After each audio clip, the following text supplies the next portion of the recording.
Carl and Damon here from Brrraains A Head-Banging Life, gbhblofficial for short. And today made what into a TV series, Castlevania Season 2, Episode 5, Last Spell. Written by Warren Ellis, directed by Sam Dietz. Who else? It's good. Yes, we begin with Isaac sitting atop the castle high as the sun comes up and we see him releasing Godbrand's ashes. Have we previously said, good God, the animation in the show is stunning. And what a beautiful shot that is. Yep. Absolutely. And inside the castle, we see Carmilla commanding her troops to assemble at Brrraains. And inside, we see Carmilla commanding her troops to assemble at Brrraains. So you feel like the pieces are starting to slip into place now. She's interrupted by a vampire lord. I don't know fuck that guy, I know his name, who has failed to find Godbrand on her request. She'd asked him to find Godbrand, can't find him. She kind of just thinks Godbrand's disappeared for a bit. No one knows at the moment, obviously, what Isaac has done. He's not going to be revealing that anytime soon. Back to the Belmont Library, and Alucard hovers over Cypher as she looks through the books. He speaks to her about books and her being able to read. He's been a little bit of a dickhead, teasing her and stuff like that. And she's stunned by how many records the Belmont family has kept. Alucard wonders about all their use, though. Like, all these records are great, but how many of them are actually useful? Yep. Which I thought was a very good point. You know? Yeah, of course, yeah. And they discuss his issues with Trevor. Alucard then implies that her closeness to Trevor is distracting her from the job of finding how to get to Dracula's castle. It's like, oh, there it is. Yeah. There it is. Agreeing that they can't fail, they then seem to discover connection in some books, particularly to do with languages. There seems to be a connection based upon languages being written at a certain time that might connect the books up. Outside the castle, Hector and Isaac have wandered off. Hector is enjoying the sun, Isaac not so much. He's lived in hot climates, he likes the cooler the stone. Yeah. The contrast though, innit? Hector likes the sun, Isaac doesn't. Very different people. Yeah, absolutely. But they seem to respect and like and care about each other. Yeah, that's one thing. Because even as they walk and talk, there's no malice here. Hector asked Isaac to talk with him in the castle because he wanted to talk to him alone, away from ears. And Isaac agreed to do that, which I thought was surprising. Yeah, so their relationship is very, very... They have respect for each other. Yeah. Yeah, I think they acknowledge that they're both in similar positions regardless. Yeah. And during this, Hector reveals his current feelings on vampires as they go deeper into the woods. Mainly talking these sort of scenes. They talk about their animalistic tendencies and the fact that they're like cats and things like that. Once deeper in the woods, Hector suggests to Isaac that the war plan needs changing and it's concerned about Dracula's methods. You do see Isaac get a bit cagey here. He wouldn't want to kill Hector, but he would. He tries, though, Hector in a clever way to dress it up as them failing Dracula. Yeah. We were tasked with doing this war, giving him a plan, and we aren't doing that. They should unite in the same idea of attacking Brrraains. Isaac reminds him about loyalty, and Hector says that this is their loyalty. Given Dracula a plan that no one can argue about, it will unite the factions, unite the Vampire Lords, everyone, including Carmilla, will get around it. That is the plan, and that's loyalty. Yep. And that's enough to convince Isaac. He doesn't love the fact that it's going to please Carmilla. He opens that, but he says, yeah, okay, it is a good idea to unite everyone. It makes sense. Hector is right in what he's saying. Yep, yeah, absolutely. There's a good bit here about Isaac saying a joke, telling a joke, but turns out it wasn't a joke. Yeah. He's like, you haven't heard it yet. I do like that. Yeah. Return to the castle, Hector shares this with Carmilla, telling her what he's done, and informs her that his night creatures have nearly reached the Belmont estate. So we are getting there. Yeah. Carmilla praises Hector, who still thinks he's doing the right thing.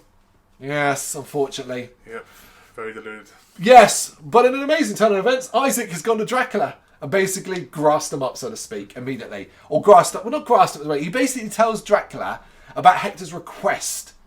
But he then says, I agree with the request. Yeah. He's explaining it. Dracula queries if Hector's still loyal, and Isaac says, yeah, I think he's still loyal.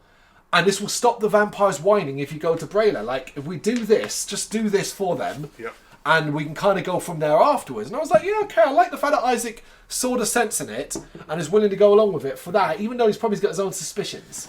The fact that Isaac also still thinks that Hector's still loyal tells me that Hector still believes he's still loyal, but doesn't realise he's being manipulated. Hector thinks he's doing the right thing here. Yes. He does think he's doing the right thing here. He's not trying to turn against Dracula. He wants almost to find a way to make this all work together. Yep. Isaac thinks it's a good idea, and here Dracula reveals he's tired.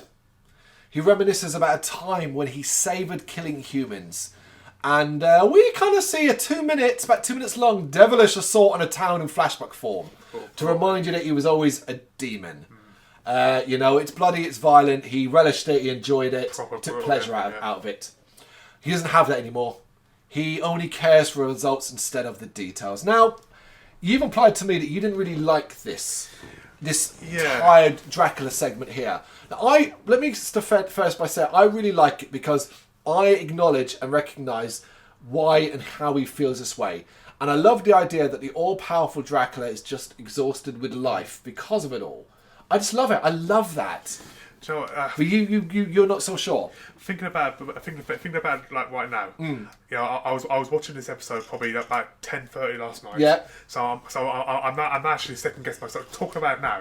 And thinking about it now, actually back in my head, I'm actually second guessing myself and thinking that maybe I was just tired. Be a little cranky. Yeah, literally myself. Because the only thing I would say to an agreement with you is I think they've done this already.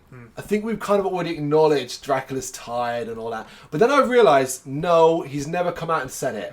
We have gained that from viewing and listening. Yeah. But he himself has not come out and said the words to his Forge Master that I'm tired of all of this. I am tired. That's the difference for me. We're just presuming that he's given up. Because what we've seen. Yeah. But he actually says here he doesn't care about the details anymore. He only wants humanity dead. Yeah. Again, I was like, that's the first time we've said it. Yes, yeah. Dracula. I mean, obviously, when we get to a point coming up that I already told you I was disappointed with because I thought it was going to be an epic battle. But when we get to it, we'll get to it. Okay. Now Carmilla and Hector approach Dracula, and he approves the attack on Brrraains. They all have to die, as he says. That's the line there. They all have to die. And happy with the result, Carmilla and Hector leave, and oh my goodness me, I love that they didn't drag this out. Yep. Carmilla turns on Hector. She basically says, you're implicated in the betrayal of Dracula. You ain't turning your back now. You're in this, whether you like it or not. I did this. You followed me. You're now stuck. Yep. And I was like, I'm really glad they didn't drag that out. Nope. Then she was like, yep, you fucked up. We've got what we wanted, and what are we going to do? You know? See, he isn't stuck. There was a way. I don't know if this was a way out for him, but it would have been. I think Dracula will understand. No, I think Dracula would have killed him. But it was still better. I think if he had turned around and gone straight into Dracula and said, she's manipulated me, don't go to Brrraains, this is what I've been, I think Isaac would have backed him because Isaac still thinks he's loyal. Ooh, I don't. It's hard. It's hard to know because Dracula couldn't have a Forge Master that easily compromised. True, there is that. Yeah. So he may have died anyway, but he might have been able to get it. But his problem is Hector. Guess what Hector wants? Hector still wants to live. Yeah. I don't think Isaac cares if he lives or dies. Yeah. As long as it's in what Dracula wants for him. Yeah. Whereas Hector still has enough humanity left in him. That is the problem. Back in the library, Cypher discovers an unfinished locking spell that can be used to trap the castle in one place. Like we could hold it in one place. He can't escape. The Dracula castle can't be moved. She just needs to finish the spell. But they're out of time. And I did love the matter-of-fact way she talks about and reveals that basically she believes God hates her. And I just thought, it's the matter of fact that shocks even Alucard to silence. Because she's just like, see, God hates me. And it's like, oh, okay. Yeah. And I'm like, yeah, okay, God has never not exactly proven to be a lovely aspect of Castlevania lore. But as you said, that ain't God. No. The library starts to shake as Hector's night creatures arrive and attempt to break in.